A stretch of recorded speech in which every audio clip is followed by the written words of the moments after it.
Hi friends, welcome to my channel.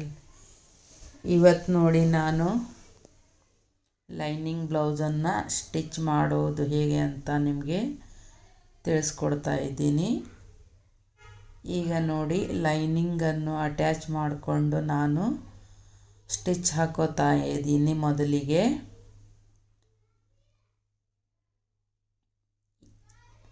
ನೋಡಿ, ಈ ಥರ ಸುತ್ತಲೂ ಸ್ಟಿಚ್ ಹಾಕೋಬೇಕು. ಫಸ್ಟು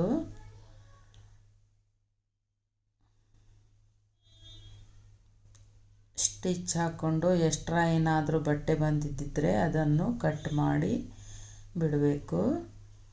ಈಗ ನೋಡಿ, ಈ ಥರ ಕರೆಕ್ಟಾಗಿ ಹಿಡ್ಕೊಂಡು ಸ್ಟಿಚ್ ಹಾಕ್ಕೋಬೇಕು. ನೀವು ಬಟ್ಟೆ ಆ ಕಡೆ ಈ ಕಡೆ ಆಗಬಾರ್ದು. ಲೈನಿಂಗು ಮತ್ತು ಬ್ಲೌಸ್ ಪೀಸು ಎರಡು ಕರೆಕ್ಟಾಗಿ ಹಿಡ್ಕೊಂಡು, ಎಲ್ಲಿನೂ ಸ್ವಲ್ಪನೂ ನೀರಿಗೆ ಬಾರದ ಹಾಗೆ ಹಿಡ್ಕೊಂಡು, ನೀವು ಕರೆಕ್ಟಾಗಿ ಹಿಡ್ಕೊಂಡು ಫಸ್ಟು ಸ್ಟಿಚ್ ಹಾಕ್ಕೊಳ್ಳಿ. ನೋಡಿ, ಈ ಥರ ಸ್ಟಿಚ್ ಹಾಕ್ಕೋಬೇಕು. ಬಿಗಿನರ್ಸಿಗೆ ತುಂಬ ಅನುಕೂಲ ಆಗುತ್ತೆ. ಇದನ್ನು ನೋಡಿಕೊಂಡ್ರೆ, ಸ್ಟಿಚ್ ಹಾಕೋದನ್ನು ನೋಡಿಕೊಂಡ್ರೆ. ಈಗ ನೋಡಿ, ಎಕ್ಸ್ಟ್ರಾ ಬಂದಿರೋದನ್ನು ಕಟ್ ಮಾಡಿಕೊಂಡು ತೆಗಿಬೇಕು. ಈಗ ನೋಡಿ, ಟಕ್ಸ್ ಹಾಕ್ಕೋಬೇಕು. ಭುಜದಿಂದ ಸೆಂಟರಿಗೆ 4.5 ಇಂಚು ಉದ್ದ ಟಕ್ಸ್ ಹಾಕ್ಕೋಬೇಕು. ಅರ್ಧ ಇಂಚು ಅಗಲ ನೆನ್ಪಿಟ್ಕೊಳ್ಳಿ. ಅರ್ಧ ಇಂಚು ಅಗಲ, 4.5 ಇಂಚು ಉದ್ದ. 4 ಇಂಚು ಹಾಕಿದರೂ ಪರವಾಗಿಲ್ಲ ಉದ್ದಕ್ಕೆ. ಈಗ ನೋಡಿ, ಬೆನ್ನು ಪಟ್ಟಿಗೆ ನಾನು ಪಟ್ಟಿ ಕೊಡ್ತಾ ಇದ್ದೀನಿ. ಈ ಥರ ಟಕ್ಸ್ ಬಂದಲ್ಲಿ ಒಂದು ನೀರಿಗೆ ಹಾಕ್ಕೋಬೇಕು. ಟಕ್ಸ್ ಬಂದಲ್ಲಿ ನೀರಿಗೆ ಹಾಕ್ಕೋಬೇಕು. ನೋಡಿ, ಈ ಥರ 1.5 ಇಂಚು ಪಟ್ಟಿನ ಕಟ್ ಮಾಡಿಕೊಂಡು ಅದನ್ನು ಸ್ಟಿಚ್ ಮಾಡಿಕೊಂಡು ಆಮೇಲೆ ಹಚ್ಚಬೇಕು. ಅದರ ಮೇಲೆ ಒಂದು ಸ್ಟಿಚ್ ಹಾಕ್ಕೋಬೇಕು. ಒಬ್ಬೊಬ್ಬರು ಇದು ಬ್ಯಾಕ್ ಪಟ್ಟಿನೇ ಕೊಡಲ್ಲ. ಆ ಥರ ಸ್ಟಿಚ್ ಮಾಡಿದರೆ ಚೆನ್ನಾಗಿ ಕೊಡಲ್ಲ ಅದು. ಈಗ ನೋಡಿ, ಮುಂದಿನ ಭಾಗ ಇದು ಕೂಡ ಹಾಗೆ ಲೈನಿಂಗನ್ನು ಅಟ್ಯಾಚ್ ಮಾಡಿಕೊಂಡು ಕರೆಕ್ಟಾಗಿ ಸ್ಟಿಚ್ ಮಾಡ್ಕೋಬೇಕು. ನೋಡಿ, ಈ ಥರ ಕರೆಕ್ಟಾಗಿ ಎರಡನ್ನೂ ಕರೆಕ್ಟಾಗಿ ಹಿಡ್ಕೊಂಡು ಸ್ಟಿಚ್ ಹಾಕ್ಕೋಬೇಕು. ನೀವು ಸ್ವಲ್ಪನೂ ಆ ಕಡೆ ಈ ಕಡೆ ಹೋಗಬಾರ್ದು.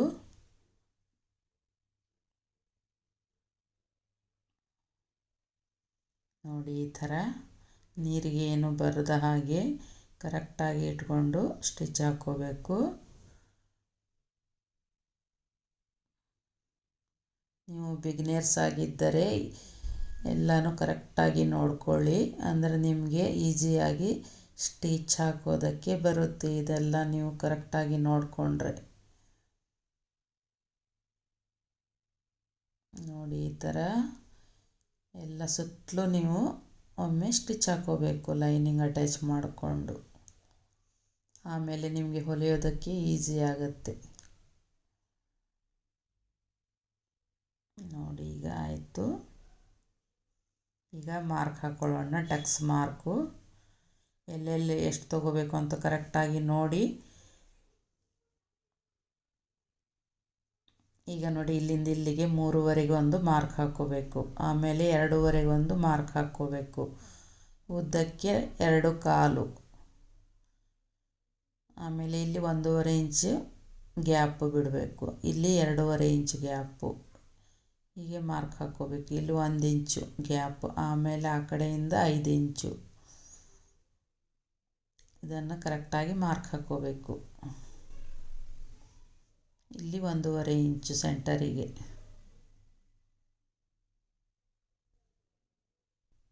ನೋಡಿ, ಈ ಥರ ಹಾಕ್ಕೊಂಡು ನೀವು ಈ ಕಡೆ ಇಟ್ಟು ಈ ಥರ ಮಾಡಿದರೆ ಅದು ಅಲ್ಲಿ ಮೂಡಿರುತ್ತೆ. ಅದರ ಮೇಲೇ ನೀವು ಚಾಕ್ ಪೀಸಿಂದ ಮಾರ್ಕ್ ಹಾಕ್ಕೋಬೋದು. ಈಗ ಕಟಿಂಗ್ ಮಾಡ್ಕೊಳ್ಳಿ. ಈಗ ನೋಡಿ, ಈ ಮಾರ್ಕನ್ನು ಕರೆಕ್ಟಾಗಿ ಹಿಡ್ಕೊಂಡು ನೀವು ಟಕ್ಸ್ ಹಾಕ್ಕೊಳ್ಳಿ. ಕೆಳಗಿನ ಟಕ್ಸೇ ಮೇನ್ ಆಗಿರುತ್ತೆ, ಅದು ಕರೆಕ್ಟ್ ಹಾಕಿದರೆ ಮಾತ್ರ ಬ್ಲೌಸ್ ಫಿಟ್ಟಿಂಗ್ ಕರೆಕ್ಟ್ ಕೊಡುತ್ತೆ. ಅದನ್ನು ಕರೆಕ್ಟಾಗಿ ನೋಡಿಕೊಂಡು ಹಾಕ್ಕೋಬೇಕು. ಟಕ್ಸಿಗೆಲ್ಲ ಡಬಲ್ ಹೊಲಿಗೆನೇ ಹಾಕಿ, ಯಾಕಂದರೆ ಬಿಚ್ಚೋ ಚಾನ್ಸ್ ಇರುತ್ತೆ. ನೋಡಿ ಈ ಥರ ಬರುತ್ತೆ. ಈಗ ಕ್ರಾಸ್ ಬೆಲ್ಟನ್ನು ಸ್ಟಿಚ್ ಮಾಡ್ಕೊಳ್ಳೋಣ. ನೋಡಿ ಡಬಲ್ ತೊಗೊಂಡಿದ್ದೀನಿ ನಾನು. ನಿನ್ನೆ ಕಟಿಂಗಲ್ಲೇ ನಿಮ್ಗೆ ಹೇಳಿದ್ದೀನಿ ನಾನು ಡಬಲ್ ತೊಗೋಬೇಕು ಅಂತ. ನಿನ್ನೆ ನಾನು ಕಟಿಂಗ್ ವಿಡಿಯೋ ಹಾಕಿದ್ದೀನಿ, ಅದನ್ನು ನೋಡ್ಕೊಳ್ಳಿ. ನೋಡದೇ ಇದ್ದವರು ನೋಡ್ಕೊಳ್ಳಿ. ಕಟಿಂಗ್ ಹೇಗೆ ಮಾಡಬೇಕು ಅಂತ, ಎಷ್ಟು ತೊಗೋಬೇಕು, ಡೀಪ್ ನೆಕ್ ಇದ್ದಾಗ ಹೇಗೆ ನಾವು ಭುಜ ಕಟಿಂಗ್ ಮಾಡಬೇಕು ಎಲ್ಲ ನಿನ್ನೆ ವಿಡಿಯೋದಲ್ಲಿ ತೋರಿಸಿದ್ದೀನಿ. ಈಗ ನೋಡಿ ಸುತ್ತಲೂ ಇದು ಸ್ಟಿಚ್ ಹಾಕೋಬೇಕು ಕ್ರಾಸ್ ಬೆಲ್ಟನ್ನು. ಅಂದರೆ ಹೊಲಿಯೋದಕ್ಕೆ ನಮಗೆ ಈಸಿ ಆಗುತ್ತೆ ಈ ಥರ ಸ್ಟಿಚ್ ಹಾಕೋದ್ರಿಂದ. ನೋಡಿ ಸುತ್ತಲೂ ಎಕ್ಸ್ಟ್ರಾ ಬಂದಿರೋ ಬಟ್ಟೆನ ಕಟ್ ಮಾಡ್ಕೋಬೇಕು. ನೋಡಿ ಎಷ್ಟು ಕರೆಕ್ಟಾಗಿ ಬಂತು ಕ್ರಾಸ್ ಬೆಲ್ಟು. ನೋಡಿ 2 ಕ್ರಾಸ್ ಬೆಲ್ಟು ಎಷ್ಟು ಕರೆಕ್ಟಾಗಿ ಬಂದಿದೆ. ಈಗ ಕ್ರಾಸ್ ಬೆಲ್ಟನ್ನು ಅಟ್ಯಾಚ್ ಮಾಡ್ಕೊಳ್ಳೋಣ ಬಾಡಿಗೆ. ಈ ರೀತಿ ತಗೊಂಡು ಅಟ್ಯಾಚ್ ಮಾಡ್ಕೋಬೇಕು. ನೀವು ಕರೆಕ್ಟಾಗಿ ಅದನ್ನು ನೋಡ್ಕೊಳ್ಳಿ. ನಾನು ವಿಡಿಯೋ ತುಂಬ ಲೆಂತಿ ಆಗುತ್ತೆ ಅಂಥೇಳಿ ಸ್ವಲ್ಪ ಸ್ಪೀಡ್ ಇಟ್ಟಿದ್ದೀನಿ, ಇಲ್ಲಾಂದರೆ ತುಂಬ ಲೆಂತಿ ಆಗುತ್ತೆ ವಿಡಿಯೋ. ಬೇಕಾದರೆ ನೀವು ಕಮೆಂಟ್ ಮಾಡಿ, ಒಂದೊಂದೇ ಪಾರ್ಟ್ಸ್ ಬೇಕಾದ್ರೆ ವಿಡಿಯೋ ಹಾಕಂದರೆ ಹಾಕ್ತೀನಿ ನಾನು, ನೀವು ಕಮೆಂಟ್ ಮಾಡಿದರೆ.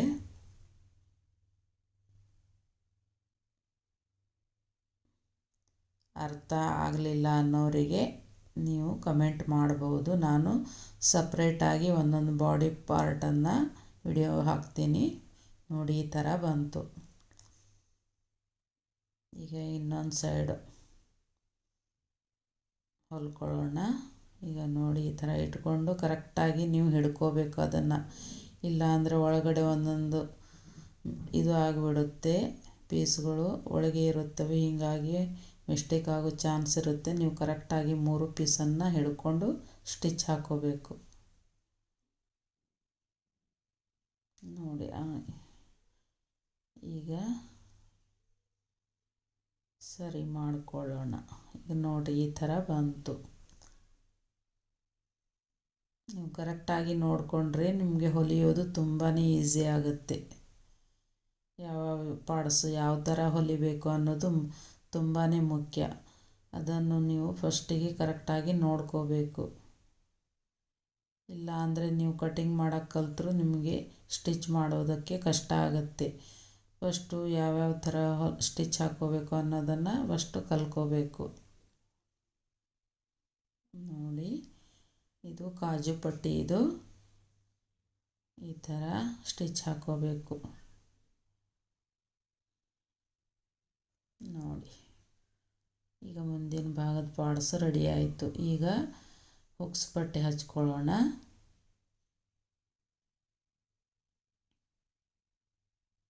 ಈ ಒಂದು ನೀರಿಗೆ ಹಾಕೋಬೇಕು ಸೆಂಟರಿಗೆ, ಅದರ ಮೇಲೆ ಇನ್ನೊಂದು ಹೊಲಿಗೆ ಹಾಕ್ಕೋಬೇಕು.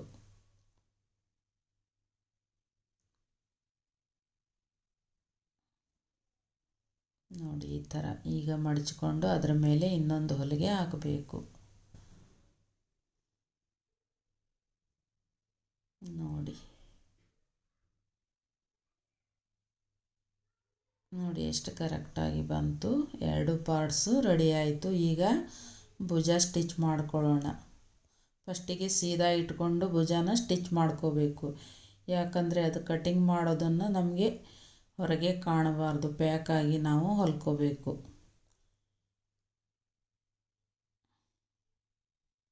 ಏನಾದರೂ ದಾರ ಗೀರ ಮೇಲೆ ಬಂದರೆ ಅದನ್ನು ಕಟಿಂಗ್ ಮಾಡ್ಕೊಳ್ಳಿ. ಈಗ ನೋಡಿ ಈ ಥರ ಇಟ್ಕೊಂಡು ಇದು ಫುಲ್ ಪ್ಯಾಕಾಗಿ ಬರುತ್ತೆ. ಇದು ಹೊರಗಡೆ ಏನು ಕಟಿಂಗ್ ದಾರ ಎಳೆ ಏನು ಕಾಣಲ್ಲ ಈ ಥರ ಹೊಲಿಯೋದ್ರಿಂದ.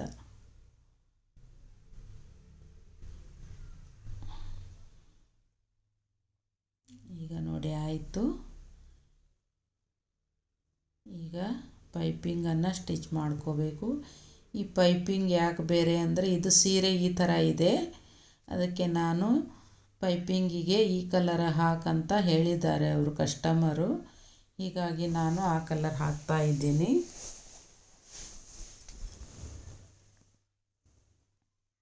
ಈ 1.5 ಇಂಚು 1/4 ಇಂಚು ಕಟ್ ಮಾಡಿಕೊಂಡ್ರೆ ಸಾಕು, ಆಗಲ್ಲ. ಇದು ಕ್ರಾಸ್ ಆಗಿ ಬರಬೇಕು ಬಟ್ಟೆ, ಯಾವಾಗಲೂ ಸೀದಾ ಕಟ್ಟಿಂಗ್ ಮಾಡಬಾರ್ದು. ಪೈಪಿಂಗಿಗೆ ಕ್ರಾಸ್ ಇಟ್ಕೊಂಡು ಕಟ್ಟಿಂಗ್ ಮಾಡಬೇಕು, ಅಂದ್ರೆ ಮಾತ್ರ ಪೈಪಿಂಗ್ ಕರೆಕ್ಟಾಗಿ ಬರುತ್ತೆ, ಇಲ್ಲಾಂದರೆ ಕರೆಕ್ಟ್ ಬರಲ್ಲ. ಇದನ್ನು ನೆನಪಿಟ್ಕೊಳ್ಳಿ ಬಿಗಿನೇರ್ಸು. ನೋಡಿ ಈ ಥರ ಕ್ರಾಸ್, ಈಗ ಸ್ಟಿಚ್ ಮಾಡುವಾಗಲೂ ಕ್ರಾಸ್ ಇಟ್ಕೊಂಡೇ ಸ್ಟಿಚ್ ಮಾಡಬೇಕು. ನೋಡಿ ಈ ಥರ ಕ್ರಾಸ್ ತಗೊಂಡು ಸ್ಟಿಚ್ ಮಾಡ್ಕೋಬೇಕು, ಅಂದರೆ ಪೈಪಿಂಗ್ ನೀಟ್ ಬರುತ್ತೆ, ಇಲ್ಲಾಂದರೆ ನೀಟ್ ಬರಲ್ಲ. ಎಕ್ಸ್ಟ್ರಾ ಬಟ್ಟೆನ ಕಟ್ ಮಾಡ್ಕೊಳ್ಳಿ. ಈಗ ನೋಡಿ ಮಡಚ್ಕೊಂಡು ಇನ್ನೊಂದು ಸ್ಟಿಚ್ ಹಾಕ್ಕೊಳ್ಳಿ. ಒಂದೇ ಲೆವೆಲ್ಲಿಗೆ ಸ್ಟಿಚ್ ಹಾಕ್ಕೋಬೇಕು. ಬಟ್ಟೆ ಒಂದು ಕಡೆ ಜಾಸ್ತಿ ಒಂದು ಕಡೆ ಕಡಿಮೆ ಆಗಬಾರ್ದು, ಒಂದೇ ಅಳತೆಯಲ್ಲಿ ನೀವು ಸ್ಟಿಚ್ ಮಾಡ್ಕೊಳ್ಳಿ.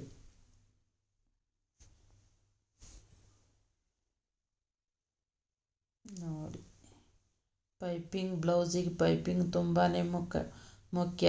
ಪೈಪಿಂಗ್ ಕರೆಕ್ಟಾಗಿ ಬಂದರೆ ಮಾತ್ರ ಬ್ಲೌಸು ನೀಟಾಗಿ ಕಾಣುತ್ತೆ. ಇದನ್ನು ಈಗ ಕಾಜು ಪಟ್ಟಿ ಉಕ್ಸ್ ಪಟ್ಟಿ ಕರೆಕ್ಟಾಗಿದೆಯಾ ಅಂತ ನೋಡಿಕೊಂಡು ನೀವು ಪೈಪಿಂಗ್ ಮಾಡಬೇಕು. ಈಗ ನೋಡಿ ಈ ಥರ ಒಂದೇ ಲೆವೆಲ್ಲಿಗೆ ಇಟ್ಕೊಂಡು ನೀವು ನೀಟಾಗಿ ಸ್ಟಿಚ್ ಮಾಡ್ಕೋಬೇಕು. ಒಂದು ಕಡೆ ಜಾಸ್ತಿ ಒಂದು ಕಡೆ ಕಡಿಮೆ ಬರಬಾರ್ದು ಬಟ್ಟೆ, ಅಂದರೆ ಮಾತ್ರ ಪೈಪಿಂಗ್ ಒಂದೇ ಲೆವೆಲ್ಲಿಗೆ ನೀಟಾಗಿ ಬರುತ್ತೆ, ಇಲ್ಲ ಅಂದರೆ ಪೈಪಿಂಗ್ ಸರಿಯಾಗಿ ಬರಲ್ಲ.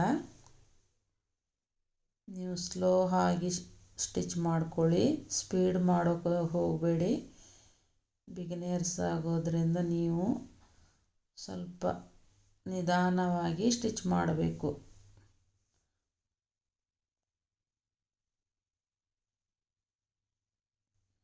ನೋಡಿ ಈಗ ಆಯಿತು. ಎಕ್ಸ್ಟ್ರಾ ಬಂದಿರೋ ಬಟ್ಟೆನ ತುಂಬ ಕೇರ್ಫುಲ್ಲಾಗಿ ಕಟಿಂಗ್ ಮಾಡ್ಕೊಳ್ಳಿ, ಯಾಕಂದರೆ ಬ್ಲೌಸ್ ಕಟ್ ಆಗೋ ಚಾನ್ಸ್ ಇರುತ್ತೆ. ನಿಧಾನವಾಗಿ ನೋಡಿಕೊಂಡು ಕಟಿಂಗ್ ಮಾಡ್ಕೊಳ್ಳಿ.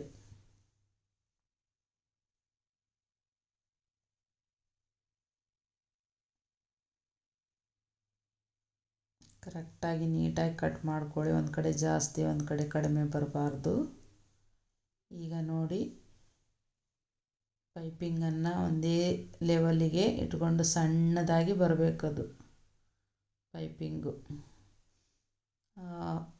ದಾರ ಏನಿದೆ ಅದು ಪೈಪಿಂಗ್ ಒಳಗಡೆನೇ ಹೋಗಬೇಕು, ಆ ಕಡೆ ಈ ಕಡೆ ದಾರ ಕಾಣಬಾರ್ದು. ಪೈಪಿಂಗ್ ಎಲ್ಲಿರುತ್ತೆ ಅದರ ಒಳಗಡೆ ಅದು ದಾರ ಹೋಗಿರಬೇಕು. ಯಾವುದೇ ಕಾರಣಕ್ಕೂ ಆ ಕಡೆ ಈ ಕಡೆ ದಾರ ಬರಲೇಬಾರ್ದು, ಬಂದರೆ ಪೈಪಿಂಗ್ ಸರಿಯಾಗಿ ಕಾಣಲ್ಲ, ನೀಟಾಗಿ ಕಾಣೋದಿಲ್ಲ. ಪೈಪಿಂಗ್ ಒಳಗಡೆ ಹೋಗಬೇಕು ದಾರ ಯಾವಾಗಲೂ, ಅಂದರೆ ಸಣ್ಣದಾಗಿ ನೀಟಾಗಿ ಕಾಣುತ್ತೆ. ಥ್ರೆಡ್ ಹಾಕಿ ಪೈಪಿಂಗ್ಗೆ ಸ್ಟಿಚ್ ಮಾಡ್ತಾರಲ್ಲ ಅದೇ ರೀತಿ ಕಾಣುತ್ತೆ.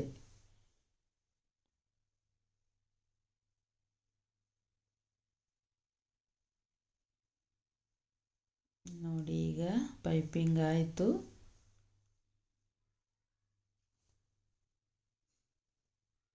ನೋಡಿ ಎಷ್ಟು ನೀಟಾಗಿ ಬಂದಿದೆ ಪೈಪಿಂಗು, ಥ್ರೆಡ್ ಪೈಪಿಂಗ್ ಥರನೇ ಬಂದಿದೆ ನೋಡಿ.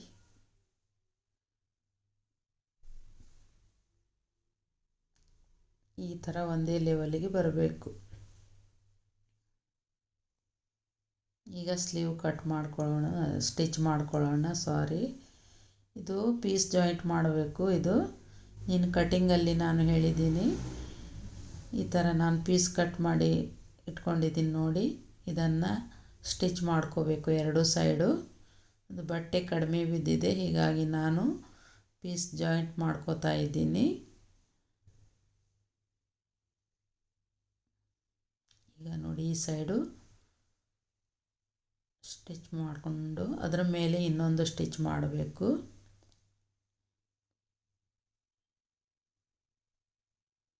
ಈಗ ನೋಡಿ, ಇದಕ್ಕೂ ಸ್ಲೀವ್ಸಿಗೂ ಅವರು ಪೈಪಿಂಗ್ ಮಾಡೋದಕ್ಕೆ ಹೇಳಿದ್ದಾರೆ. ಹೀಗಾಗಿ ನಾನು ಮೊದಲು ಇದು ಸುತ್ತಲೂ ಲೈನಿಂಗ್ ಇಟ್ಕೊಂಡು ನಾನು ಸ್ಟಿಚ್ ಹಾಕ್ಕೋತಾ ಇದ್ದೀನಿ. ನೋಡ್ಕೊಳ್ಳಿ, ಈ ಥರ ಸುತ್ತಲೂ ಹಿಡ್ಕೊಂಡು ಸ್ಟಿಚ್ ಹಾಕ್ಕೋಬೇಕು. ಆಮೇಲೆ ಎಕ್ಸ್ಟ್ರಾ ಬಂದಿರೋ ಬಟ್ಟೆನ ನೀವು ಕಟ್ ಮಾಡಬೇಕು.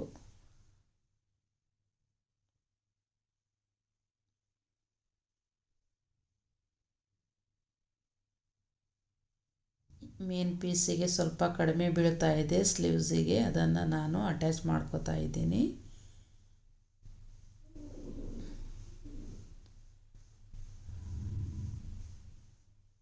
ಈಗ ನೋಡಿ, ಈ ಥರ ಕರೆಕ್ಟಾಗಿ ಇಟ್ಕೊಂಡು ಲೈನಿಂಗನ್ನು ನೀಟಾಗಿ ಸ್ಟಿಚ್ ಮಾಡ್ಕೋಬೇಕು. ಆಮೇಲೆ ಎಕ್ಸ್ಟ್ರಾ ಬಂದಿರೋ ಬಟ್ಟೆನ ನೀವು ಕಟ್ ಮಾಡಬೇಕು. ನನ್ನ ವಿಡಿಯೋ ಎಲ್ಲ ಹೇಗೆ ಬರ್ತಾ ಇದೆ ಕಮೆಂಟ್ ಮಾಡಿ ತಿಳಿಸಿ. ಮತ್ತು ನಿಮಗೆ ಯಾವ ಥರ ವಿಡಿಯೋ ಬೇಕು ಅದನ್ನು ತಿಳಿಸಿ.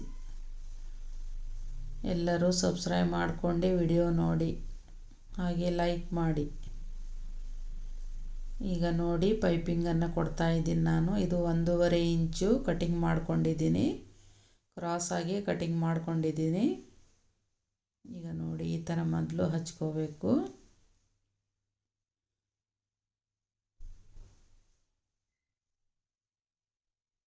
ನೋಡಿ,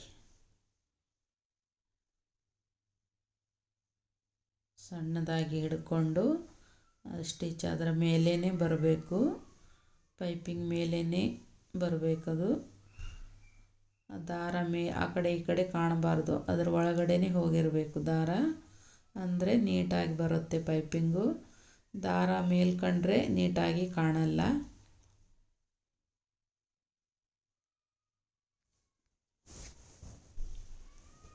ನೋಡಿ, ಈ ಥರ ಕರೆಕ್ಟಾಗಿ ಹಿಡ್ಕೋಬೇಕು. ನೀವು ನಿಧಾನವಾಗಿ ಹೊಲಿಬೇಕು. ಎಕ್ಸ್ಪೀರಿಯೆನ್ಸ್ ಇದ್ದವರು ಸ್ಪೀಡಾಗಿ ಹೊಲಿಬಹುದು. ಅಂದರೆ ಈಗ ತಾನೇ ಕಲಿಯೋರಾದರೆ ನಿಧಾನವಾಗಿ ಹೊಲಿಬೇಕು. ಈಗ ನೋಡಿ, ಅದರ ಸೈಡಿಗೆ ಇನ್ನೊಂದು ಸ್ಟಿಚ್ ಹಾಕೋಬೇಕು. ನೋಡಿ, ಈ ಥರ ಎಷ್ಟು ಕರೆಕ್ಟಾಗಿ ಬಂತು ನೋಡಿ. 2 ಸ್ಲೀವ್ಸ್ ಆಯಿತು.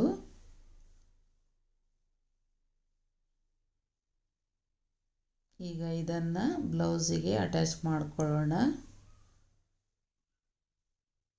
ಸೆಂಟರಿಗೆ ಒಂದು ಲಾಚ್ ಹಾಕ್ಕೊಂಡಿದ್ದೀನಿ ನಾನು, ಯಾಕಂದರೆ ಗೊತ್ತಾಗಬೇಕು ಸೆಂಟರಿಗೆ ಅಂಥೇಳಿ. ಈಗ ನೋಡಿ, ಬ್ಲೌಸಿಗೆ ಅಟ್ಯಾಚ್ ಮಾಡ್ಕೊಳ್ಳೋಣ. ಈಗ ಭುಜಕ್ಕೆ ಕರೆಕ್ಟಾಗಿ ಬರುತ್ತೆ ಅಂತ ನೋಡಿಕೊಂಡು ನೀವು ಸ್ಟಿಚ್ ಹಾಕ್ಕೋಬೇಕು. ನೋಡಿ, ಈ ಥರ ಕರೆಕ್ಟಾಗಿ ಹಿಡ್ಕೊಂಡು ಸ್ಟಿಚ್ ಹಾಕ್ಕೊಳ್ಳಿ. ನೋಡಿ, ಸೆಂಟರಿಗೆ ಕರೆಕ್ಟಾಗಿ ಬಂತು ನೋಡಿ, ನಾನು ಲಾಚ್ ಹಾಕ್ಕೊಂಡಿರೋದು. ಹಾಗೆ ಕರೆಕ್ಟಾಗಿ ಸೆಂಟರಿಗೆ ಬರಬೇಕದು. ಆ ಕಡೆ ಈ ಕಡೆ ಹೋದರೆ ಸ್ಲೀವ್ ಸರಿಯಾಗಿ ಕೂಡಲ್ಲ. ನೋಡಿ, ಇನ್ನೊಂದು ಹೊಲಿಗೆ ಹಾಕ್ಕೋಬೇಕು.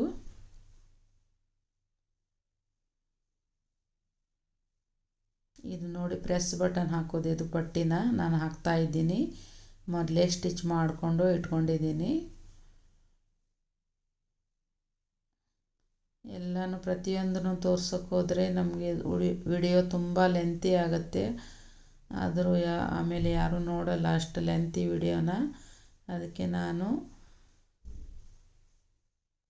ಮೊದಲೇ ಸ್ಟಿಚ್ ಮಾಡ್ಕೊಂಡಿದ್ದೀನಿ. ಈಗ ನೋಡಿ, ಈ ಥರ ಫಿಟ್ಟಿಂಗ್ ಮಾಡೋದು. ಈ ಥರ ಹಿಡ್ಕೊಂಡು ಫಸ್ಟಿಗೆ ಒಂದು ಸ್ಟಿಚ್ ಹಾಕ್ಕೋಬೇಕು.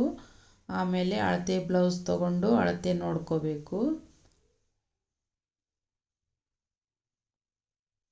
ಈಗ ನೋಡಿ, ಅಳತೆ ಮಾಡ್ಕೊಳ್ಳಿ. ಈ ಥರ ಅಳತೆ ಮಾಡ್ಕೋಬೇಕು. ಅಳತೆ ಬ್ಲೌಸ್ ಹಿಡ್ಕೊಂಡು ಎಷ್ಟು ಬರುತ್ತೋ ಅಂತ ನಾವು ಟೇಪಲ್ಲಿ ನೋಡಿಕೊಂಡು ಅದೇ ಮೆಜರ್ಮೆಂಟ್ ಪ್ರಕಾರ ನಾವು ಫಿಟ್ಟಿಂಗ್ ಮಾಡಬೇಕು.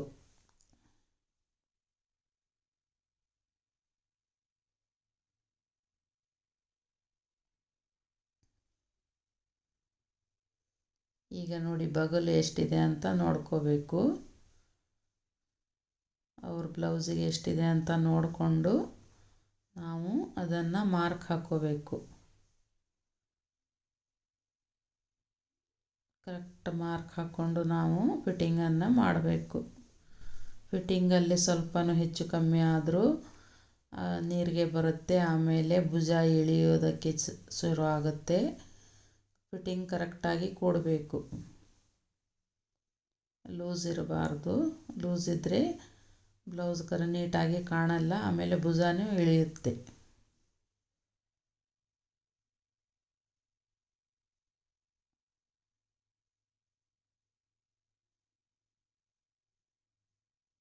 ಕಸಿ ಬೇಕನ್ನೋರು ಕಸಿ ಹಾಕ್ಕೋಬಹುದು, ಅವರಿಗೆ ಕಸಿ ಹಾಕೋದಿಲ್ಲ ಅಂತ ಅವರು ಬೇಡ ಅಂತ ಹೇಳಿದ್ದಾರೆ.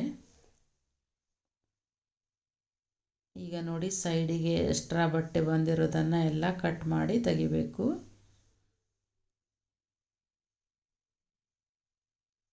ಈಗ ನೋಡಿ ಸೈಡಿಗೆ ನಾನು ಸಣ್ಣ ಸಣ್ಣಾಗಿ ಕಟ್ ಮಾಡಿಕೊಂಡು ಡಿಸೈನ್ ಮಾಡ್ತಾ ಇದ್ದೀನಿ.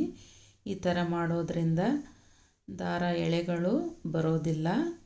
ನಿಮ್ಮ ಕಡೆ ಓರ್ಲಾಕ್ ಮಷಿನ್ ಇತ್ತಂದರೆ ನೀವು ಓರ್ಲಾಕ್ ಹಾಕೋಬಹುದು. ನನ್ನ ಕಡೆ ಓರ್ಲಾಕ್ ಮಷಿನ್ ಇಲ್ಲ, ಹೀಗಾಗಿ ನಾನು ಆ ಥರ ಮಾಡ್ತೀನಿ. ಈಗ ನೋಡಿ ಬ್ಲೌಸ್ ಆಯಿತು. ನನ್ನ ವಿಡಿಯೋ ನಿಮಗೆಲ್ಲ ಹೇಗೆ ಅನ್ನಿಸ್ತು ದಯವಿಟ್ಟು ಕಮೆಂಟ್ ಮಾಡು ತಿಳಿಸಿ. ಇದೇ ರೀತಿ ಸಪೋರ್ಟ್ ಮಾಡ್ತಾಯಿರಿ. ನಾನು ಮತ್ತೆ ಮುಂದಿನ ವಿಡಿಯೋದೊಂದಿಗೆ ಮತ್ತೆ ಬರ್ತೀನಿ. ನಮಸ್ಕಾರ.